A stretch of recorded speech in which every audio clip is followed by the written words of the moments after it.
From generals to slaves, these archival images reveal the naked truth of 1861. Welcome to Vintage Shots. Join us as we explore the untold stories of the American Civil War right now. A half-length portrait of Abraham Lincoln, the 16th President of the United States. This iconic image was captured by photographer Alexander Gardner on February 5, 1865. Jefferson Davis, the former Secretary of War who served as President of the Southern Confederacy from 1861 to 1865, following the war, he faced treason charges and was jailed for 2 years.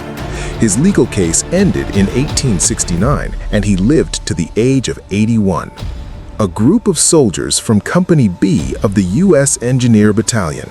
This moment was documented near Petersburg, Virginia, during the height of summer in August 1864. Confederate General Robert E. Lee in a portrait by Mathew Brady taken in late April 1865. As the war concluded, Lee had become the commander-in-chief of all Southern forces. His historic surrender at Appomattox on April 9, 1865, effectively ended the American Civil War.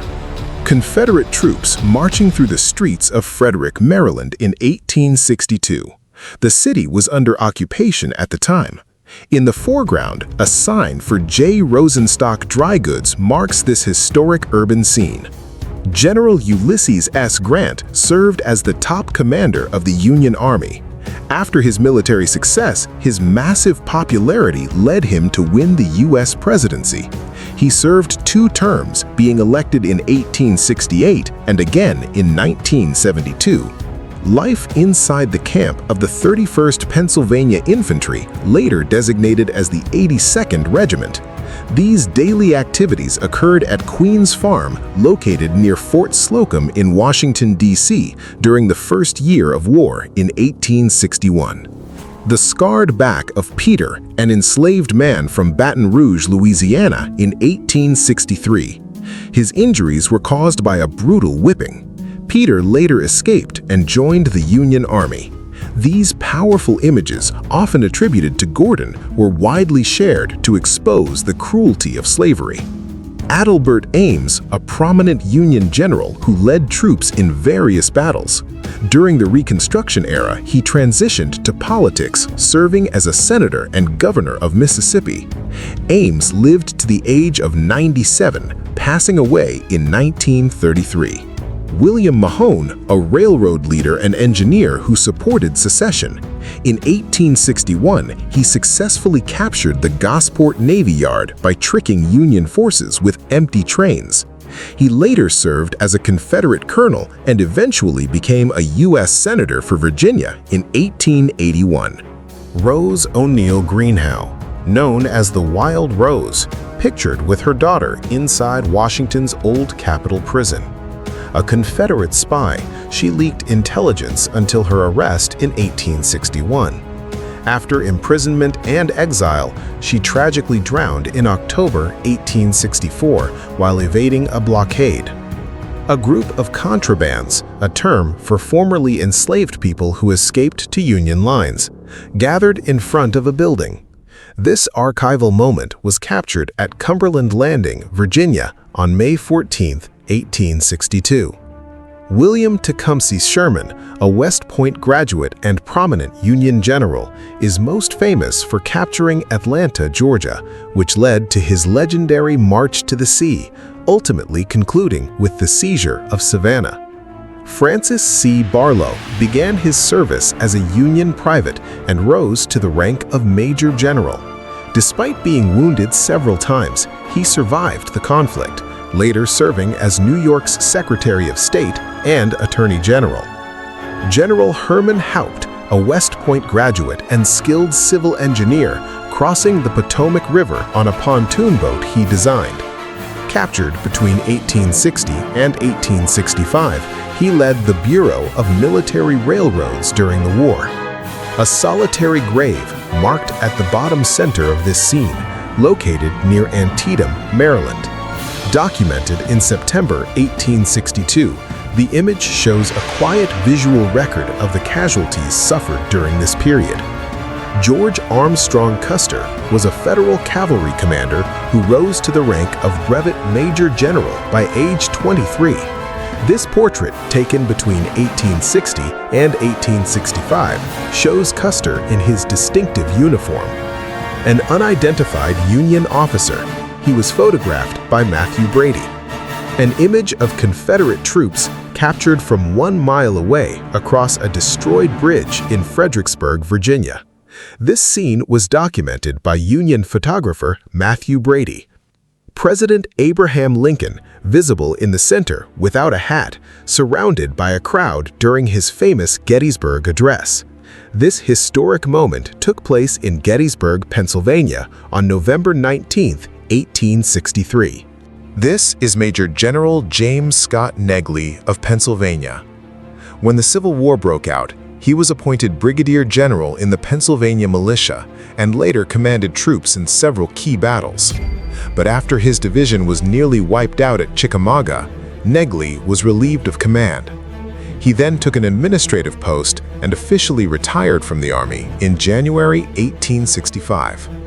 This here is an image of the difficult conditions soldiers faced, an amputation being performed at a field hospital in Gettysburg. With no antibiotics and very limited anesthesia, surgeons had to work extremely fast, often completing the procedure in just minutes to save lives. This was the heavy price many men paid after the Battle of Gettysburg. This is one of the most shocking images from the Civil War. A Union soldier who barely survived Andersonville Prison in Georgia. Held in terrible conditions with almost no food, he was reduced to skin and bones by the time he was freed. Andersonville became infamous for the extreme suffering of thousands of prisoners. In the midst of war, nurses played a vital role. Here, Nurse Ann Bell is caring for wounded Union soldiers at a northern hospital around 1863. With limited medical supplies, these dedicated women worked tirelessly to comfort and treat the injured, bringing a touch of humanity to the harsh reality of the battlefield. This is Robert Smalls, a former slave from South Carolina who became one of the most daring heroes of the Civil War. On May 12, 1862, he and 8 other enslaved crewmen seized the Confederate ship CSS Planter. Smalls, wearing the captain's uniform, boldly sailed the vessel past Confederate forts and delivered it straight into Union hands, along with his family and other crew members' relatives. After the war, he went on to serve in the United States House of Representatives. This is Confederate General Stonewall Jackson, one of the most brilliant tacticians of the Civil War. He served in many major campaigns, but during the Battle of Chancellorsville, he was accidentally shot by his own troops. He lost an arm to amputation and died from pneumonia complications just 8 days later. Jackson was quickly honored as a great hero across the South. Here are soldiers of the 6th Corps, Army of the Potomac, resting in the trenches before storming Marye's Heights at the Second Battle of Fredericksburg. This was part of the Chancellorsville campaign in Virginia, May 1863. They were preparing for another fierce assault on one of the strongest Confederate defensive positions of the war. This is a portrait of Miss E. Demene, captured by the famous Civil War photographer Mathew Brady. Her calm and steady gaze reflects the strength many women showed during those difficult years as they waited, worked, and supported their families while loved ones fought on the battlefield. This is General George Armstrong Custer, a bold and famous cavalry commander during the Civil War. He built a strong reputation leading Union troops in many battles. After the war, he was sent west to fight in the Indian Wars, where he was later defeated and killed at the Battle of Little Big in 1876. This is Harriet Tubman, the legendary former slave who escaped to freedom in 1849. During the Civil War, she risked her life again, providing critical intelligence to Union forces and helping lead raids that freed hundreds more enslaved people. She became one of the most remarkable heroes of the era.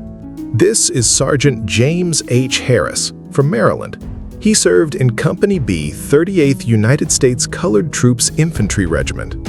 Harris was one of only 23 African-American soldiers who received the Medal of Honor for their outstanding bravery during the Civil War. This is Sergeant James H. Harris again, a soldier from Maryland serving in Company B of the 38th United States Colored Troops Infantry. In this powerful portrait, he proudly wears his Medal of Honor, one of only 23 African-American soldiers awarded the nation's highest military honor for their extraordinary courage during the Civil War. This is Miss Walton, captured in a beautiful portrait by the famous Civil War photographer Mathew Brady.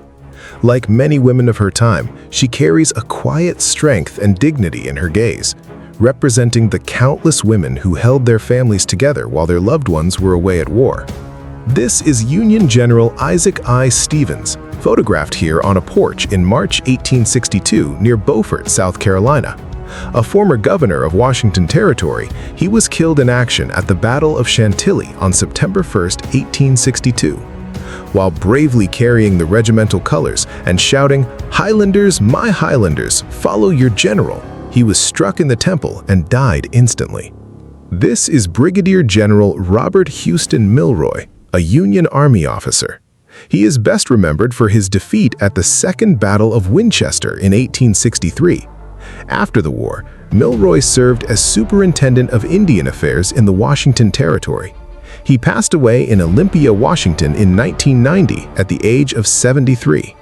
October 1862, just weeks after the bloody Battle of Antietam, President Abraham Lincoln visits the battlefield in Maryland. Photographed by Alexander Gardner, he stands with Union officers on this historic ground at one of the most critical moments of the entire Civil War. This is Union Major General Ambrose E. Burnside, one of the most recognizable commanders of the Civil War, thanks to his famous facial hair. The word sideburns actually comes from his name. He led major campaigns in North Carolina and Tennessee, and later served as governor of Rhode Island and U.S. Senator. This is John Henry, a servant working at the headquarters of the 3rd Army Corps, Army of the Potomac. Photographed in October 1863, his steady gaze reminds us of the many African-American men who supported Union forces, often in vital but less celebrated roles behind the lines. November 1864, near Dutch Gap, Virginia. This is a picket station manned by African-American troops known as colored troops. They stand guard with rifles ready, protecting Union positions along the canal. These soldiers played a crucial and brave role in the final year of the Civil War.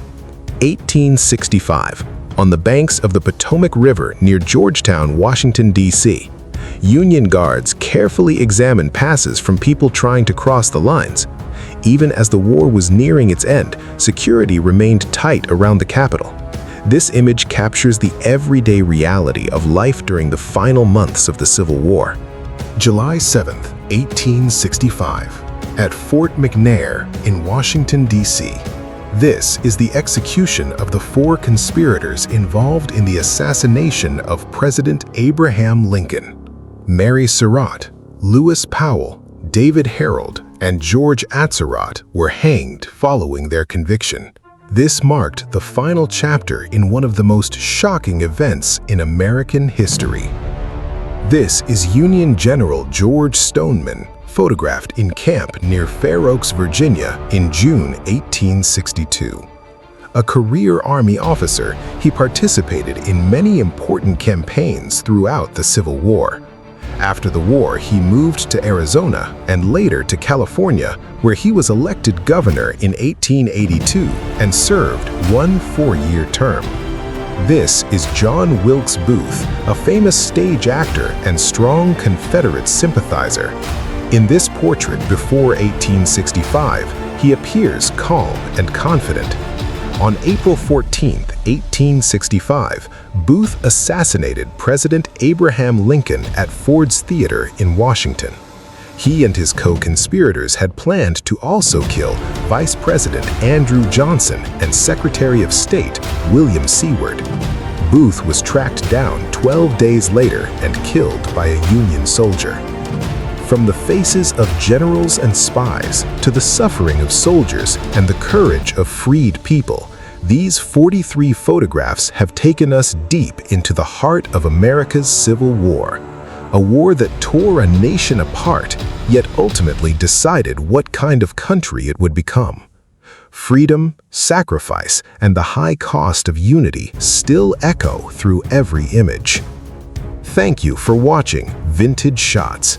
If these stories moved you, please like, share this video with friends who love history, subscribe for more powerful stories from the past, and leave a comment. Which photo touched you the most? See you in the next chapter of history.